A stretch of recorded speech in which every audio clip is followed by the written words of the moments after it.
गायत्री एक गरीब ब्राह्मण की बेटी थी।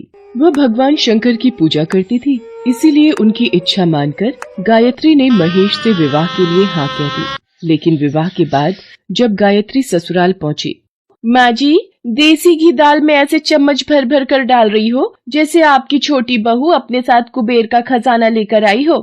बिल्कुल ठीक कहा आपने भाभी, देवर जी तो पहले ही निठल्ले थे, ऊपर से देवरानी आई, वो भी भिखारिन। अभी तो नई बहू घर में आई है, उसके कानों तक तुम्हारी आवाज पहुंचेगी तो उसे कितना बुरा लगेगा। बुरा लगता है तो लगे, पर इस घर में आज से उसी की चलेगी जिसका पति काम करता है। उमा और सरोज की बातें सुनकर गायत्री की आंखों में आंसू आ जाते हैं। माँ, तुम दोनों भाभियों से कह दो, मुझे कह देती थी तब तक ठीक था, पर गायत्री को खरी खोटी सुनाने की क्या जरूरत है। आप यूं गुस्सा मत हो, मुझे उनकी बातों का बिल्कुल बुरा नहीं लगा। अगले दिन महेश जल्दी तैयार हो गया और अपने दोनों भाइयों से बोला, भैया, मैं सोच रहा हूँ आज से मैं भी आप दोनों के साथ दुकान चलूंगा। कोई और काम ढूंढने से अच्छा है अपनी दुकान पर ही बैठ जाऊं। अरे तू अभी दुकान जाकर क्या करेगा? तेरी नई नई शादी हुई है, कुछ दिन गायत्री को लेकर कहीं घूमा। हाँ महेश, बड़े भैया ठीक ही तो कह रहे हैं, अभी तुम आराम करो, काम तो हम संभाल ही रहे हैं। पर भैया। महेश के दोनों भाइयों ने महेश की एक न सुनी और दुकान चले गए। कितनी बार तुझे कहा था अपने भाइयों के साथ दुकान जाया कर, पर तू मेरी एक नहीं सुनता था। महेश उदास मन से बाहर चला जाता है। तभी, गायत्री, इस घर में कोई नौकर चाकर नहीं है, यहाँ पर काम खुद करना पड़ता है। ऐसे अगर इतनी देर तक पूजा पाठ में लगी रहोगी तो घर के काम कौन करेगा? भाभी, आज मेरा सोमवार का व्रत है, इसीलिए भगवान शंकर की पूजा कर रही थी। भगवान शंकर की पूजा करने और व्रत रखने से घर का काम नहीं हो जाएगा, वो तुम्हें अपने हाथों से ही करना है। कपड़े रखे हैं, जल्दी से निपटा लो, फिर रसोई में खाना भी चढ़ाना है। तुम दोनों इतनी निर्दयी कैसे बन सकती हो? अभी कल ही तो गायत्री बहू शादी होकर आई है, उसके हाथों की मेहंदी तक नहीं उतरी। क्यों? इतने सालों से सरोज और मैं मिलकर इस घर का सारा काम कर रहे हैं, ये करेगी तो कौन सा इसके हाथ घिस जाएंगे? माँ जी, आप चिंता मत करो, मैं सारा काम कर दूंगी। घर के काम करने से तो मन को सुख प्राप्त होता है। गायत्री की दोनों जेठानी बहुत कड़वे स्वभाव की थी। अब तो रोजाना ही वो आराम से बैठी रहती और गायत्री पूरा दिन घर का काम करती। ये बात महेश को सहन नहीं हुई। एक दिन, भैया, मैं आप दोनों से कितने दिनों से कह रहा हूँ कि मुझे भी दुकान जाना है। देख सुमेर, सच्चाई तो यह है कि हम तुझे दुकान में से कोई हिस्सा नहीं देंगे, और वैसे भी वो दुकान मेरे और दिनेश के नाम हो चुकी है, तो उस दुकान में तेरा कोई हक नहीं है। मैं कुछ समझा नहीं बड़े भैया।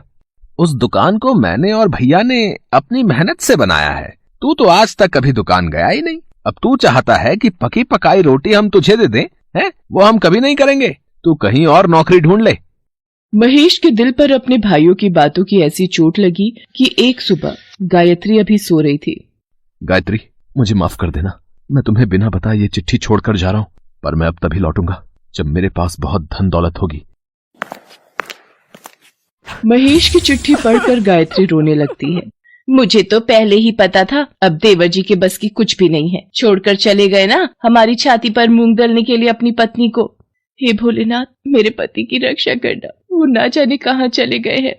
बहुत हो गई तेरी शिव भक्ति। तेरा पति तुझे छोड़कर चला गया है तो अब इसका दंड भुगत। जाकर सारा काम निपटा, रसोई में खाना तैयार कर, आज हमारा पूरी पकवान खाने का बहुत मन है।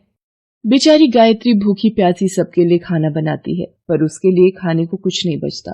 उमा, 2 पूरी और खीर गायत्री को भी दे दो, उस बेचारी ने सुबह से कुछ नहीं खाया है। क्यों? उसका पति पीछे से कोई जायदाद छोड़कर गया है जो मैं उसको पूरी पकवान खिलाऊं? कल की रोटी रखी है, अचार के साथ खा लेगी। ये ले, खा ले रोटी, और हम इतने बुरे भी नहीं है जो तुझे भूखा मार देंगे।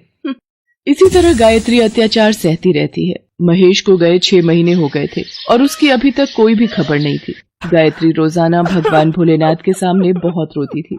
हे प्रभु, आज इनको गए 6 महीने हो गए, इनकी कोई खबर नहीं है। प्रभु, इन्हें सकुशल वापस भेज दो, अब और दुख नहीं सहा जा रहा। कितनी बार कहा है, हम जब तक सुबह उठे सारा काम खत्म हो जाना चाहिए। अब तू यहाँ नहीं रहेगी, तेरा पति तो वापस आने वाला है नहीं, तेरा खर्चा पानी अब हम और नहीं उठा सकते। इसे धक्के मारकर बाहर निकाल दो भाभी। अरे छोड़ दो इस बेचारी को। भाभी, इनके आने तक मुझे यहाँ रहने दो, मैं भीख मांगती हूँ। जैसे ही उमा और सरोज गायत्री को धक्का देकर घर से निकालने लगती हैं, तभी एक हाथ गायत्री को थाम लेता है। महेश बेटा, तू? आप आ गए।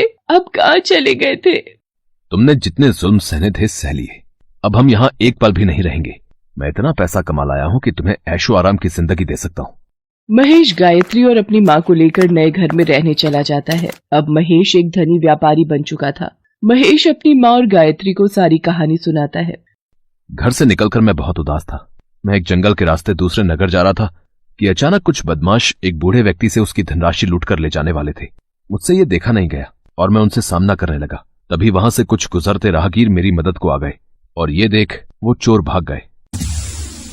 बेटा, तुमने आज मेरी जान बचाकर मेरे ऊपर बहुत बड़ा उपकार किया है। अब चलिए मैं आपको आपके घर तक छोड़ देता हूं। उसके बाद मैंने उन बूढ़े व्यक्ति को अपनी सारी दुख भरी कहानी सुनाई तो उन्होंने मुझे अपने पास ही नौकरी पर रख लिया और पिछले 6 महीने से मैं उनके पास ही काम कर रहा था। उनके कहने पर ही मैं वापस लौटा हूं।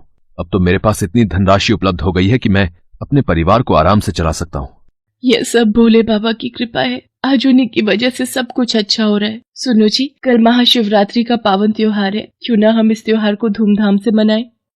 हाँ गायत्री, हम इस त्योहार को बहुत धूमधाम से मनाएंगे और मिलकर भगवान भोलेनाथ की महापूजा करेंगे। माँ जी, और आप अगर बुरा न मानो तो हम इस त्योहार के लिए जेठ जी और जेठानी जी को भी बुला ले।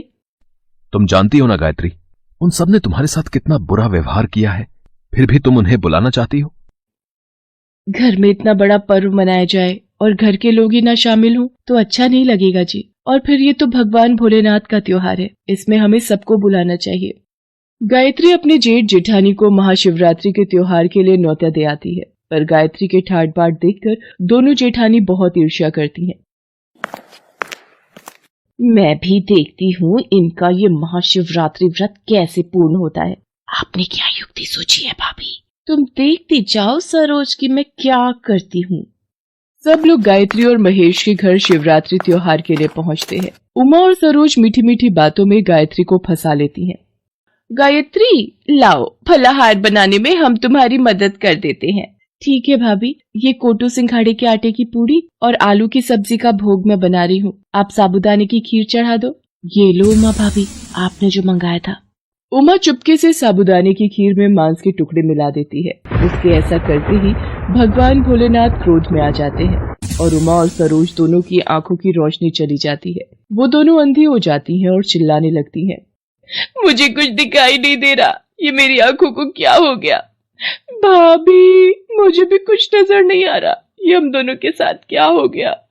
हे प्रभु भोलेनाथ, सब मुझे ही दोष देंगे। मैंने आपकी पूजा में बुलाया और इनकी आंखों की रोशनी चली गई। प्रभु कुछ कीजिए। गायत्री के बार बार नम्र विनती करने से भगवान भोलेनाथ प्रकट होते हैं। गायत्री, इन दोनों को इनके पापों का दंड मिला है।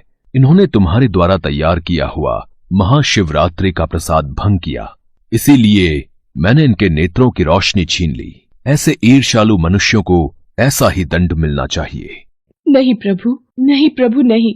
मेरे कहने से इन्हें क्षमा कर दीजिए प्रभु। इन्हें इनकी आंखों की रोशनी वापस दे दीजिए। इन दोनों की तरफ से मैं आपसे क्षमा मांगती हूँ प्रभु।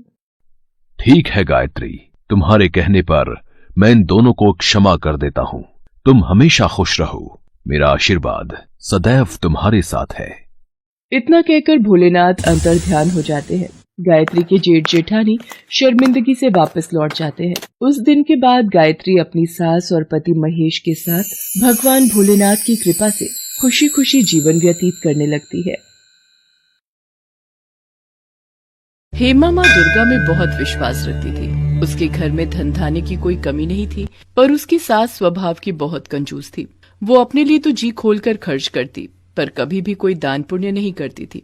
अगर हेमा किसी को कुछ देने लगे तो उस पर चिल्ला पड़ती थी। सेब ले लो, सेब मीठे मीठे लाल रसीले सेब ले लो। ओ सेब वाले भैया, ये सेब कैसे लगाए? हेमा बहू, ये हाथ में क्या है? माँ जी, वो मैंने अपने लिए 2 रोटी बनाई थी, पर मुझे भूख नहीं है, इसीलिए 1 रोटी इन बूढ़े बाबा को दे रही थी। वो बहुत भूखे दिखाई दे रहे हैं। चुपचाप रोटी को अंदर लेकर जाओ। आटा इतना सस्ता नहीं है जो भिखारियों को बांटते फिरो। अभी नहीं खानी तो रात में खा लेना गरम करके। पैसों की बचत करना सीखो। ये नहीं कि हमारा हाथ खुला हुआ है। हमारे पास अच्छे पैसे हैं तो हम उसको उजाड़ दें। ला भैया, 2 किलो सेब तोल दे। वैसे तू 100 रुपए महंगे लगा रहा है। चल कोई नहीं। ई लो अम्मा जी। कभी कभी हेमा का मन बहुत दुखी होता था, क्योंकि घर में पैसे होने के बावजूद भी वो किसी की सहायता नहीं कर पाती थी। माँ आपको पता है आज एक नया ग्राहक जुड़ा है, बहुत अच्छी कमाई होगी इन सर्दियों के सीजन में। उस ग्राहक को हमारी फैक्ट्री के स्वेटर बहुत पसंद आए हैं। ये तो बहुत बढ़िया बात है सुमित बेटा, बस तू ऐसे ही खूब पैसे कमाता जा।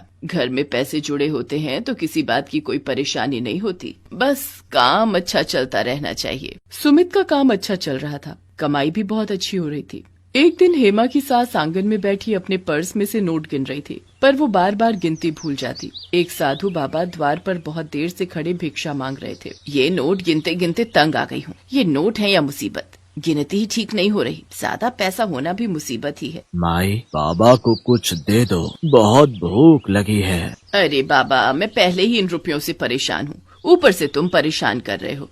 जब तक ये नोट मेरे हाथ में है तुम्हें कुछ नहीं मिलेगा, जाओ यहाँ से। तुम पैसों से इतनी परेशान हो कि एक भूखे को भोजन देने का भी समय नहीं है। माई अगर तुम इन रुपयों से इतनी ही परेशान हो तो ईश्वर करे तुम्हारी ये परेशानी जल्दी दूर हो जाए, फिर तुम किसी भूखे को खाली हाथ मत लौटाना। हेमा की सास का ध्यान अभी भी नोट गिनने में ही था। वो गुस्से से झुंझला रही थी और उसने देखा कि जब वो नोट नहीं गिन पा रही है, इतनी देर में साधु बाबा भी भूखे द्वार से लौट चुके थे।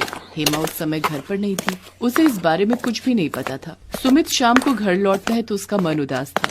क्या हुआ, आप बहुत परेशान दिखाई दे रहे हो? मैंने बताया था ना, जो नया ग्राहक जुड़ा है जिसने फैक्ट्री में स्वेटर का ऑर्डर लिखवाया था, अचानक उसने मना कर दिया है। मेरा बहुत नुकसान हो गया। मैंने तो माल बनवाना शुरू भी कर दिया था, पर उस ग्राहक को विदेश जाना पड़ा। आज ही उसका फोन आया है, वो माल बनवाने को मना कर रहा है। कोई बात नहीं, आप परेशान मत हो, सब ठीक हो जाएगा। ये नहीं तो कोई और ग्राहक आ जाएगा। आप बैठो, मैं खाना लगाती हूँ। पर ऐसा नहीं हुआ। सुमित की फैक्ट्री में माल पड़ा रहा, पर एक भी ग्राहक ने माल नहीं खरीदा।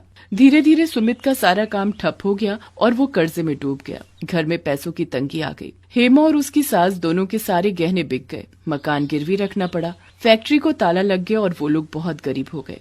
एक दिन हेमा घर के बाहर झाड़ू लगा रही थी, तभी वही साधु बाबा फिर से आए। क्या हुआ, आज भी मैं यहाँ से भूखा जाऊंगा? हेमा की सास देखती है ये तो वही बाबा हैं जो कुछ दिन पहले उसके घर से भूखे गए थे। हेमा की सास की आंखों में आंसू आ जाते हैं। नहीं बाबा, ऐसी बात नहीं है। पहले मेरे घर में रुपया पैसा सब कुछ था, मैं तब भी आपको भूखे पेट भेज रही थी। आज मेरे घर में अन्न का दाना नहीं है, इसलिए मैं आज भी आपको द्वार से भूखा भेजने पर मजबूर हूँ। मुझे माफ करना बाबा, अब हम पहले जैसे धनवान नहीं रहे, हम बहुत गरीब हो गए हैं। रुकिए बाबा, ये रोटी और चटनी आप खा लो। बेटी, तुमने मुझे अपने हिस्से का भोजन दे दिया और तुम भूखी रहोगी। बाबा मैं भूखी कहाँ हूँ, मैंने माँ दुर्गा का नाम लेकर उनके प्रसाद की मिश्री खा ली, मेरा तो उसी से पेट भर गया। जीती रहो बेटी, तुम माँ दुर्गा की सच्ची भक्त हो। घर में ये परेशानियाँ इसीलिए आई हैं क्योंकि तुम्हारे घर से कभी भी किसी गरीब और बेसहारा को दान पुण्य नहीं हुआ था। तुम माँ दुर्गा के नवरात्रि व्रत धारण करो, माँ दुर्गा से भूल के लिए क्षमा मांगो, भूखों को भोजन खिलाओ, प्यासे को पानी पिलाओ। देखना तुम्हारे घर की स्थिति पहले जैसी खुशहाल हो जाएगी। ठीक है बाबा, मैं माँ दुर्गा के नाम के नवरात्रि व्रत अवश्य रखूंगी। और फिर साधु बाबा के कहने पर हेमा ने विधि पूर्वक सच्चे मन से माँ दुर्गा के नवरात्रि व्रत रखने शुरू किए। वो माँ दुर्गा के नाम की जोत जगाती थी, घर में उनका कीर्तन और भजन करती थी, जिसमें उसकी सास और पति सुमित भी साथ देते थे। हेमा ने अभी 3 व्रत ही समाप्त किए थे कि सुमित खुशी से घर लौट कर आता है। माँ जानती हो, मुझे स्वेटर और टी शर्ट का एक बहुत बड़ा ऑर्डर मिला है। दिसंबर तक मुझे ये ऑर्डर तैयार करना है, बहुत जल्दी जल्दी काम करना होगा। कस्टमर ने मुझे माल बनाने के एडवांस में रुपए भी दे दिए हैं। तू सच कह रहा है बेटा?